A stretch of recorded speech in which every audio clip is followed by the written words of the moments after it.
Welcome, everybody. This is the last session of the whole virtual summit that everyone needs right now.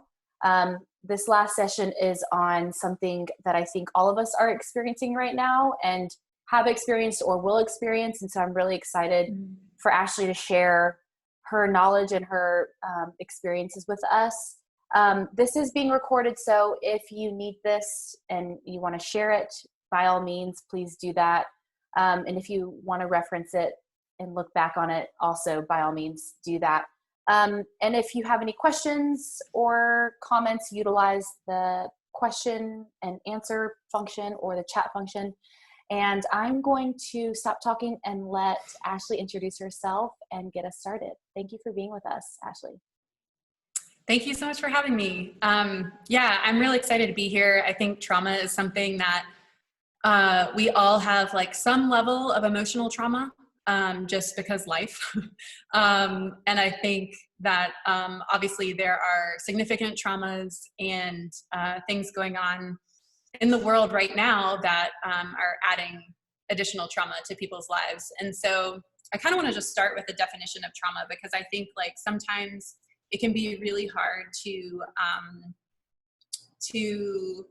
like people say trauma and it's like, well, are you talking about being abused or sexual assault or, you know, like growing up, you know, in a crazy environment? Like what is trauma? And I heard this one author give a definition that I like really resonated with me. And so I want to share that. And her name is Delana May. But she said, trauma is experienced when people feel stuck or powerless as events unfold. They are overwhelmed by something beyond their control. They are unable to get out of the situation and it feels like it will never end. And I read that and I was like, oh, so what we are in right now. Yeah. And I was just like, you know, it's such a good, I think when we look at trauma, it's like the inability to control what's going on. Is a huge factor in that. And that quote made me think of Viktor Frankl, who is an author of Man's Search for Meaning. And it's just a really powerful book of him going through the Holocaust and trying to find purpose in his life and the trauma that he went through. And he says, when we are no longer able to change a situation, we are challenged to change ourselves. And for me, that, you know, I've heard other like quotes and memes and stuff like that are flying around the internet. And one of them was, you're not responsible for your pain, but you're responsible for your healing. And a lot of this resonates with me because I'm in the grief world. It's, you know, it's like I forget that this isn't normal for everyone to be thinking of all the time. And I work with people who are facing a terminal diagnosis, and I myself have lost my daughter to a terminal diagnosis. And so, you know, there's just a lot of, like in my world, it's like I see a lot of trauma and grief and pain and suffering. But I think, you know, a lot of times it's just trying to figure out like, okay, well, what now? Like this thing has happened to me. So what do I do? And I think a lot of times people are, you know, you get into that victim mindset. And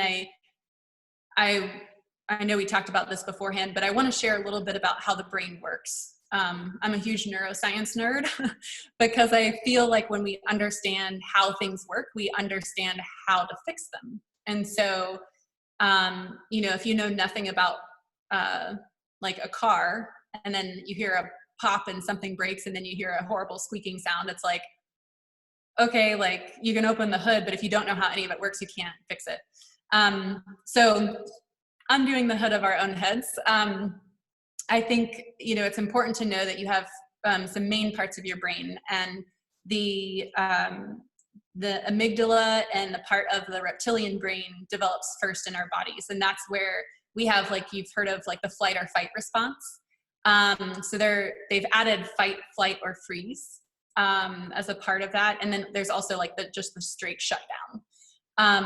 And so we also have our frontal lobe, our frontal cortex, which is like behind your forehead. And that's where we have our rational brain. So that's where it's like, okay, all emotions are telling us one thing, but like over here in our rational brain, we can really make sense of it all and then like make an educated decision instead of just reacting. So it's like reaction and then response. And so we have this like reaction of emotions, and then we can respond intelligently, taking into consideration all of the other factors around us. But in trauma, that frontal cortex shuts down. So like you don't have access to make a rational decision in trauma. Your body, your brain's primary job over everything is to keep you alive. And so in trauma, when your feeling of safety is threatened, your brain just like goes on power mode to survive. And so your upper cortex shuts down, your reptilian brain activates, and it's just like fight, flight, freeze, or shut down. Like, what do you need to do? We're in action mode. And so I think, as we look at, okay, what's happening in our bodies, and how do we deal with trauma? It's like, how can we activate our frontal cortex again? So a lot of times it's like, okay, there's like the top-down approach where you try and talk through and rationalize and stuff. But if your frontal cortex is still shut down, that's not actually going to be helpful for you. And so they call it like a bottom-up approach, where you start signaling to your body that like you're safe. And so what are things that you can do to signal to your body that you're safe? So one of my favorite neurologists, he's actually in Atlanta, is Dr. Jerome Lovey, and he has the Thrive Neurotheology, and he specializes in like the whole brain-based approach to the Enneagram, which is super fascinating. So you can check him out later. But he talks about how, even in our lives today, we are faced with these like flight, fight, or freeze responses on a regular basis, even if it's just like deadlines, or if it's like an alert on your phone that triggers that kind of survival response. So like we don't have bears, at least, well, some people might now, that we don't have, I've seen like videos of mountain lions in the West, just roaming the streets. But in the past, you'd have a mountain lion or a bear or a tiger chasing you. And so your brain would kick into high gear and be like, you're going to outrun this or you're going to die. And so then when you would outrun it, you could rest because you would actually be free from that threat. But now, or you would die. That would be the other option. And so when you survive, that was like such a beautiful thing, because your body could rest, you could breathe deep, you could eat, you could, just like have all your functions would come back.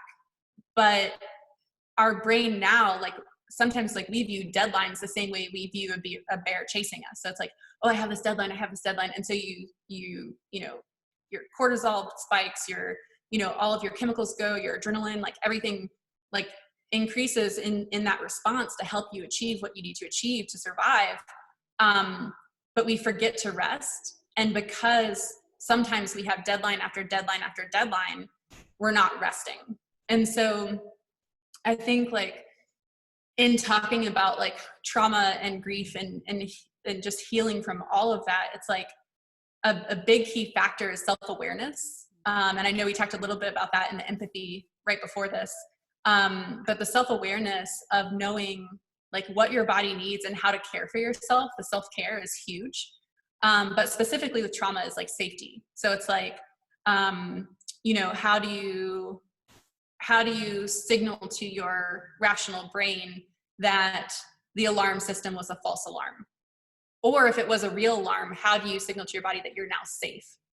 And so like, I don't know if you've heard of the book, The Body Keeps the Score, but it's by Dr. Bessel van der Kolk.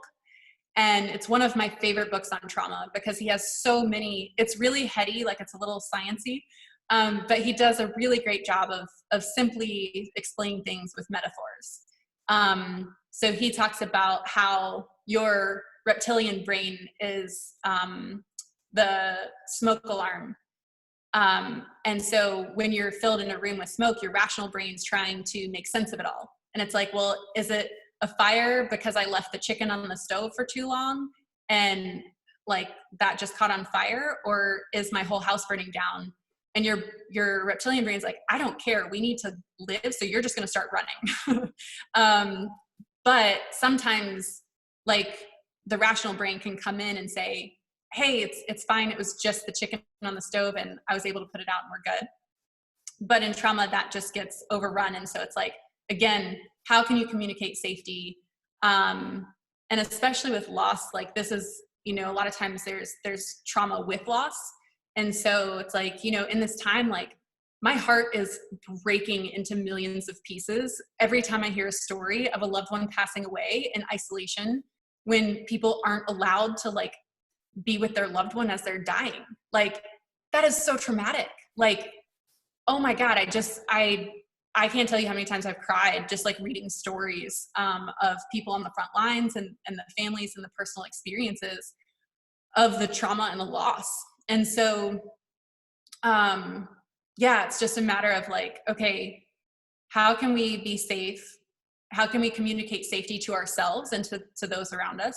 And then with the loss, it's like, gosh, self-care and self-awareness is huge. So it's like, what am I feeling? What is coming up for me right now? And one of the things that I've learned over my years of experience in this is like, to heal, we have to grieve. To grieve, we have to feel. And to feel, we have to be present. Mm. But to be present with our emotions when they're uncomfortable is really freaking hard. Mm-hmm. And so that's why you get people who drink too much or smoke weed or, you know, like just check out with drugs. Or my vice is like scrolling on Instagram for hours. Like whenever I want to check out, I'm like, ooh, like mm-hmm. What is everyone else doing in the world? So I don't have to deal with my own stuff. Mm-hmm. And then video games or just any form of checking out. It's like, it's easy to just be like, nope, too much. I don't want to deal with it. Mm-hmm. But then we don't feel it, and then we don't grieve it and heal it. And so then we get stuck in this place where we just have all of this like tension and anxiety and discomfort that's all just like stuck inside of us. And eventually it's going to just come out. And sometimes it comes out as attacks towards people. Mm-hmm. You know, if you get all this anger or resentment or bitterness or whatever, and then sometimes it can just be a shutdown where it's like, this is too much for me. My body's shutting down just for survival. Mm-hmm. And I think that in the survival mode, I mean, your brain, because it's focusing on survival, it's all about you, right? So it's like, this is all about me, my self-care. And none of that is bad when it is needed. But when you're stuck there and when you're staying there, that's when it can be really painful, because you're so focused on yourself that you lose out on the connections around you. Mm-hmm. And so that's where it's like, we have to heal that so that we can come back to our rational brain, where we can choose empathy and we can choose love and we can choose other people before ourselves, to really like help during this time. Yeah. And so anyway, I know that's a lot to take in, but no, I'm so curious, like, you know, people say that everybody's way of grieving and dealing with trauma is different. Mm-hmm. Mm-hmm. And the timing is different, right? Like, yes. What would you say to people who, I'm just making this example up, but what would you say to people who are like, I feel like my brother or mother or whoever it is, loved one, is grieving too long? What do I do? What do I do? I mean, it's because she or he or whoever it is allowed to grieve. So what do you do when other people are like, wait, that it just feels like it's too long, you know? Yeah. And that's a really, really tough thing, right? Because mm-hmm. like, so I lost my daughter in 2011 to a terminal illness. So we knew it was coming. But like, you still can't prepare for that loss. And so what I would say is, one, we are all grieving at all times. Like some might be more visible than others. But like, I will never stop grieving the loss of my daughter because I still love her. And so like love and grief are like two sides of the same coin, where it's like, because I love her, I'm grieving her because she's not here with me. Now, I do think there's no right or wrong way to grieve, and there's no timeline to grief. And honestly, I don't believe there are stages to grief. I think grief is very nonlinear and messy, and it comes in waves, and sometimes you can look totally fine, and then the next moment you can be crying and laughing and all of that in the same moment. And so anyway, I think it's really important to try and not judge other people, because you really don't know internally what's going on, or how they were like a week ago, like, or how they were a moment before. Because I'm like, and different things trigger it too, right? So, like I can be fine for months, and then, a song will come on that reminded me of my time with Skylar, and all of a sudden I'm just like a depressed ball of tears for a couple hours. And then I'm like, okay, I felt that, now I can move through it. I think the concern would be, is when people start exhibiting unhealthy behaviors. So it's like, they're really stuck in it. They're in this victim mindset. I think the victim mindset is a big one. So it's like, you can be sad and grieving and still be healthy. But I think that's where, but even then, like you can't change someone, and you can't really do anything to like bring them out of that.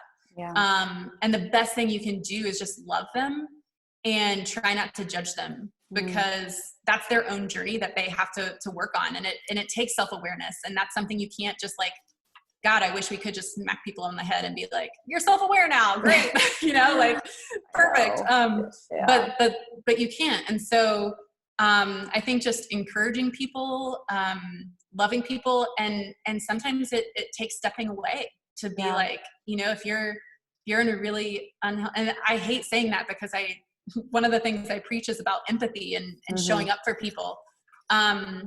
But I think there's a balance for your own self-care too, of what that looks like when you're supporting someone who's stuck there. Yeah. I'm so curious about this too. And I'll just use myself as an example, and I really want you to be honest with me. Okay. In these weird times, things aren't the same for anyone, right? And our lives are changed. And for me, a lot of the things that I can't do. And those things are usually things that bring me joy and like happiness and mental health. So for example, like until today, even still, I'm a little bit cautious, because apparently Stringers was like crazy crowded this morning because they opened the parks. But I was like, but like, I can't go trail run. I can't just drive up to Stringers and hop out of the car, And so that's hard, because now I'm like having to run on the road, and like, I don't love that, but it is what it is. And I can't go to the gym where I can do like different types of like cross training, and even traveling is so important to me and my husband. And we have had so many trips canceled in the past and now in the future. Is it fair for me to like grieve and like mourn that? Like, yes. Cause I think some people aren't sure. They're like, and I think we talked about this a little bit in the last session, but it's like, I'm like, oh, I probably shouldn't be complaining that I can't go to like Costa Rica. But then my therapist is like, yes, you can. That is tending to your needs. For sure. I would love for you to talk about that, because I think some people don't realize that they can, Yeah, I actually, so what was funny when I was listening in on the empathy one right before this, I was like, yes, like, don't compare yourself. Because I do think that comparison is the thief of all joy. Like when we compare ourselves to others, like not only is it not fair to ourselves, but it's not fair to other people too, because then there's like this judgment and resentment. But like someone else's life, like you can't have that because you're not them. And like everything that brought them to the moment that you're seeing, like made them who they are and brought them to that moment. But like your life was so like your life is in this lane, and it's like so different than theirs. And even though you can look at it and be like, oh, I want that, like if you can like step back from the judgment and if anything, let comparison teach you what you want for yourself or where you're hurting. Because it's like, and use it as a self-awareness tool. Because then it's like, okay, if I'm jealous because they have that and I'm comparing my life and I don't have that, then like I can put that as a goal for myself to work towards. But I'm not going to just like hate on them because they have it and I don't. You know? And as far as grief, like grief specifically, like I wrote a blog on our Love Not Lost website. It's the nonprofit that I run. And for those who don't know, we're on a mission to revolutionize the way we heal in grief. And one of the most recent blog posts is there's no loss too small. And I talk about there's no loss too small to grieve, because like we had to cancel our biggest fundraising event of the year. And like, it feels silly to like cry over a party, you know, but it's like, gosh, that was like a third of our annual budget. It's the one time out of the whole year that like all of our donors, photographers, families, like everyone in our community comes together to celebrate. And it's like, and this year it was like a journey through the senses, and it was going to be like this amazing thing. And so I was like grieving that. And then I get a call from my friend that his cousin died in New York from COVID. And it was like, okay, well, I feel stupid for crying over a party now.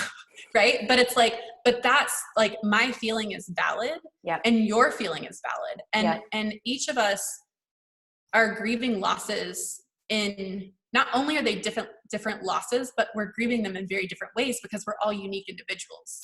So like, and the problem with comparison and grief is when you say, oh, I shouldn't be sad because this person is experiencing a loss greater than me. What you're doing is you're shutting off that feeling. And so when you shut off that feeling, then it's like, okay, well, now I can't feel it. So now I can't grieve it. And now I can't heal. And so we really need to be aware of what our feelings are and allowing ourselves to feel it during this time, especially because I think like one of the beautiful things about sheltering at home is we don't have to worry about judgment. We don't have to worry about everyone looking at us and, you know, analyzing us under a microscope anymore. It's like, unless you share that on social media, which is your choice, you know, but it's like, you have that time to be still at your place and just feel and let out whatever you need to get out. I think that is just so reassuring, because that's something that I have to remind myself all the time. And you said it so well. What did you say? No losses, or what there was is it? no loss too small. There is no loss too small. And I think that's just like the best reminder for people, because a lot of my friends are in similar camps where like, I mean, we don't really, I don't know anyone personally who's died of COVID. And at the end of the day, I have a house and I have a job. Like, I shouldn't be complaining, but no, it's okay. Like you can feel, you're allowed to feel, and you're allowed to grieve whatever it is that you've lost. So I love that. Yeah. My husband's very similar in the sense that he loves trail running. He loves being outdoors. He loves rock climbing, and all the parks have been closed. And so, you know, it's been a big grief for him because that's his form of self-care. And so it's like, okay, what do I do now? I'm stuck doing yoga at home, but like it's not the same. And so, and same with running on the road. It's like, it's different on your body. It's different on your mind. It's different. And so, yeah, I think that's totally fine. And I would say to anyone who's feeling that loss, like feel it, like, and you don't like, and I think this is where the empathy piece comes in, right? Because it's like, if you know someone who's lost someone to COVID, like you won't go cry to them about that. You know, it's like, because you want to honor their pain too. And like, and not that they can't, you know, hold space for you too, but it's like, I think you can just recognize like, hey, they're going through some grief right now too. I might just like feel my stuff myself, and maybe journal about it or whatever, talk to a therapist about it, versus like dumping on my friend who just lost their cousin to COVID. It's like, but I think too, like, again, those safe relationships, like, I think it's okay to share those hard feelings of like, hey, I've experienced this trauma and I've gone through this loss, and when you have that safe, trusted relationship, that's where I think a lot of the healing takes place. And for me, my therapist is Dr. Kim Eckert, and like we've done EMDR therapy together, which is like a form of trauma healing. And there are just some like great ways to heal from trauma, specifically talking about trauma through the body, because again, it's like that bottom up approach. Like, how can you tell your body that you're safe? And breathing is a big part of that. Like regulating, like when you're running from a bear, you're not going to be taking like 5-second breaths, right? Yeah. Like you're not going to like breathe in and then like hold it and then breathe out. Like it's like when you're running from a bear, you're like, I'm not even thinking about breathing. Like my body's just doing it. Yeah. And so like that mindfulness and meditation are great ways to start just like creating that safe environment for yourself and creating that love and safety within yourself as a relationship with yourself. Excuse me. But then creating those safe connections with other people. And then like, with traumas, there's that element of control, right? So like we want to control things. And a lot of, like when trauma happens, like usually we are completely out of control. So either someone's forcing you to do something that you don't want to do that you're out of control of, or it's a situation. And so I think like one of the things we can control are our relationships. We can control our environments. And so like, even like I have a friend who just quit her job in the middle of a pandemic with nothing else lined up because her work was toxic and it was a traumatic environment for her. Wow. And so she's like, that's how bad it is. I quit during a pandemic. Wow. And so it's like, thinking about what can you control? And that was something she could control. And like, and that's where you weigh like the safety too. Cause it's like, well, what else is lined up? How much savings do you have? Like, are you going to be okay? And sometimes people feel like they're trapped in something because they don't want to make the hard decision or give something up or sacrifice something. But like it would have been easy for her to convince herself that she was stuck in her job. Yeah. But I was like really proud of her for making that decision because it's like, that's huge. And that's a huge win for her, honoring her own pain and trauma to be like, I'm leaving this. Like I can control this and I'm stepping away. And I know we're tight on time. So I have the book with me on my desk because it's like so good. But The Body Keeps the Score. He talks about, and this is where I think it can be really helpful for people who are wanting to learn more about trauma and how to deal with it. He talks about 9/11 in this book as a traumatic experience and how different people felt stuck in their trauma after that, and then how people were able to find resilience and move on after that. And I think, this time right now is a similar 9/11 event. Like it's obviously it's not one specific, terrorist attack that happened in an instant, but there's the same level of like unknowing what's next. It's like, are we going to have more attacks? Are we not? Like what else is going to happen? And then, like he talks in this book about like, everyone knows where they were on September 11th, but like, who can talk about what they did September 10th? Yeah. Right. Like, so your brain like takes those significant moments in time and like, crystallizes them in your brain. And so it's like in this pandemic, I think like I know, on March 6th, that's kind of where things started blowing up in Atlanta. And I was leading a corporate care program, where we bring grief and empathy training to the workplace. And it was like right when the cases were exploding. And I'll probably always remember that, and I had a panic attack that day. So I was like, and I heard Chantel talking about that. And that was the first one that I've ever had.